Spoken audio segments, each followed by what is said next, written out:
பாரத் மாதா கி ஜெய். தமிழக அரசின் 2025 பட்ஜெட்டு வெறும் வெற்று காகிதம். அதில் ஒன்றுமே இல்லை. அதுலேயும் மெயினாக எங்கள் ஊர் பேரெல்லாம் அதில் இடம்பெறவே இல்லை, உச்சரிக்கவே இல்லை எங்கள் ஊர் பேரை. தமிழகத்தோட கடன் கணக்கை காட்டுறதுக்கு ஒரு பட்ஜெட், அதுதான் இந்த 2025 பட்ஜெட்டாக அமைஞ்சிருக்கு.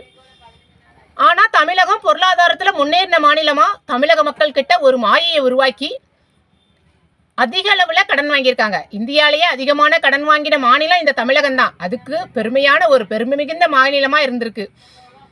அவ்வளவு கடனை வாங்கிட்டு பொருளாதாரத்தில் முன்னேறி இருக்குன்னு தமிழக மக்களை ஏமாற்றிட்டே இருந்திருக்காங்க இந்த திமுக அரசு.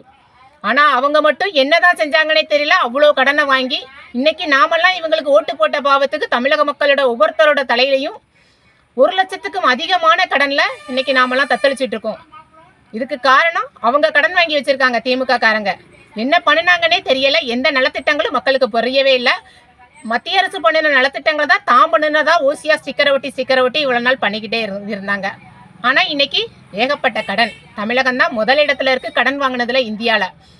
2026 மார்ச்சுக்குள்ள 9.2 லட்சம் கோடி கடன்ல இன்னைக்கு தமிழகம் இருக்கும். இதுதான் இந்த திமுக அரசோட சாதனை.